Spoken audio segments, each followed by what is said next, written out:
खुलुमबाय।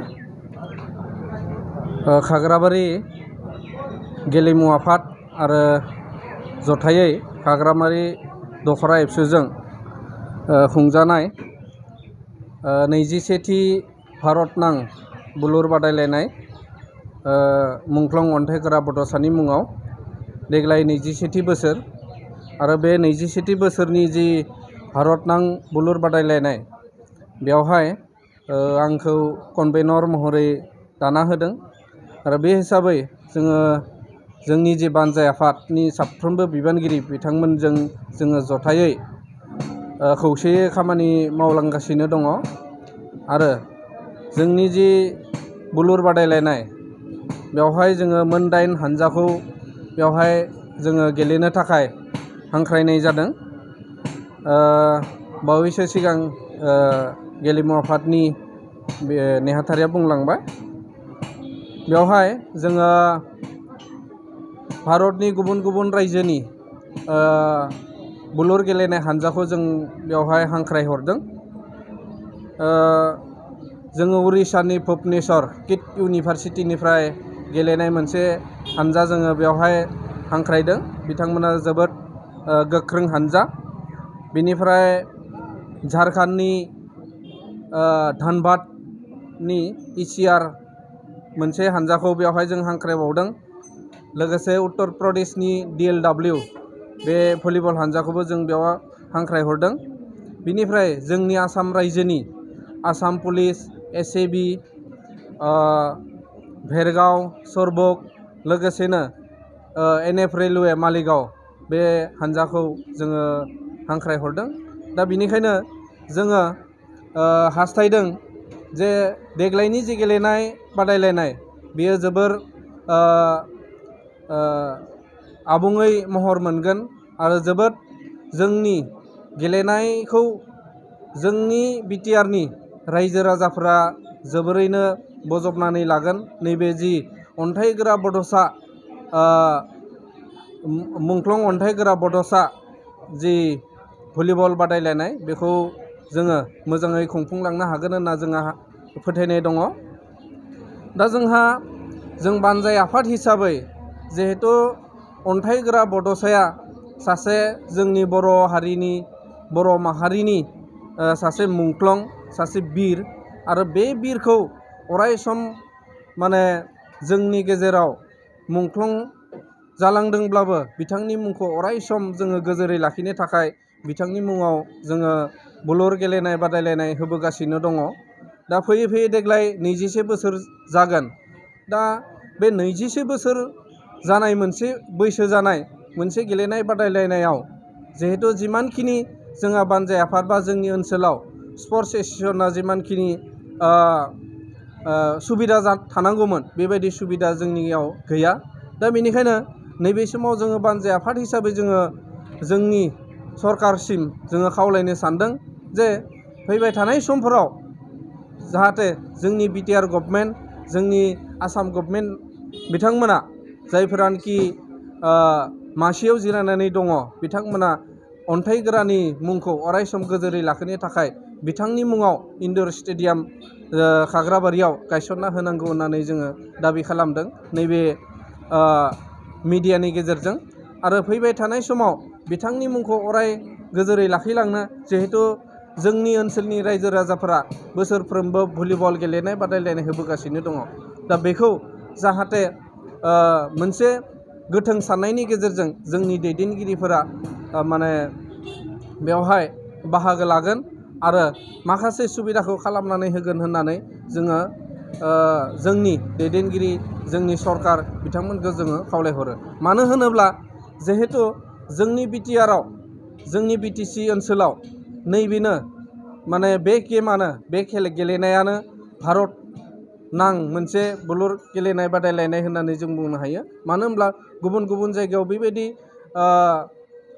भारत नां बेबायदि भलिबल गेलेनाय बादायलायनाय जाया। बेनिखायनो जोंनि अन्थाइगोरा बड'सा बिथांनि मुंखौ अराय सम गोजोरै लाखिनो थाखाय नैबे गेलेनाय बादायलायनायखौ जोंनि थानाय बा सोलिबाय थानाय जि BJP आरो UPPL गभर्नमेन्टआ जाहाथे मोजां हेफाजाब होनानै खुंनायखौ जाफुंसार खालामो आरो अन्थाइगोरा बड'सानि मुङाव जाहाथे मोनफ्रोमबो माने साब डिभिजन बा मोनफ्रोमबो समस्ति बा डिस्ट्रिक्टआव अन्थाइगोरा बड'सानि मुङाव मोनफा मोनफा इनडोर स्टेडियाम जाहाथे खालामनानै होयो बेखौ जोङो जोंनि बानजायाफोरनिफ्राय गुरै खावलायनाय थाबाय जोंनि सरकारनिसिम। गोजोन्थों।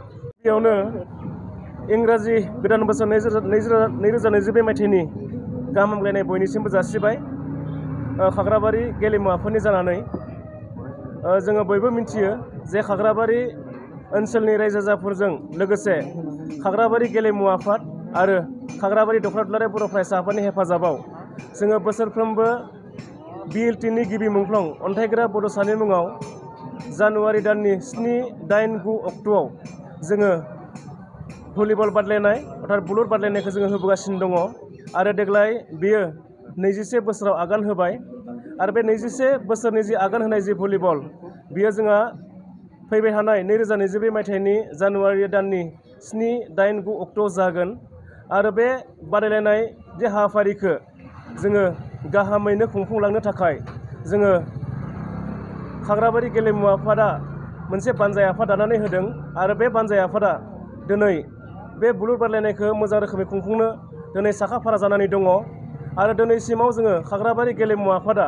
आथिखालाव जोङो गासै बे बुलुर बादायलायनायखौ जोङो 8 हानजा लानानै जोङो बोसोरफ्रोमबो जोङो खुंबोदों हिसाबै देग्लायबो जोङो 8 हानजाखौ लानानैनो देग्लाय नैबे बुलुर बादायलायनाय 21 बोसोर जों बेखौ खुंफुंनो थाखाय जोङो साखाफारा आरो बे हिसाबै जोङो दिनैनि समाव जोङो गासै 8 हानजाखौ जोङो मोननो हाबाय।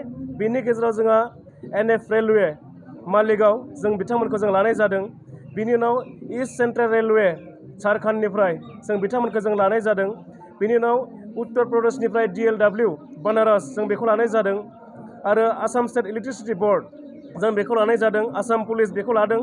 सरभग नलबारि जों बिथांमोनखौ लादों आरो बिनि उनाव किट इउनिभार्सिटि उड़िष्या जों बिथांमोनखौ लानाय जादों आरो बिनि उनाव भेरगाव डिस्ट्रिक्ट स्पर्ट्स एस'सिएशन जोङो गासै 8 हानजाखौ लानानै नैबे जि बुलुर बादायलायनाय जों बेखौ होनो थाखाय जोङो रेडि आरो नैबे जों बुलुर बादायलायनायनि गेजेरजों आं बेखौनो खावलायगोन जे बिरखौ जोङो बिर हिसाबै जोङो सिबिनांगोन, बिरखौ जोङो मान होनांगोन।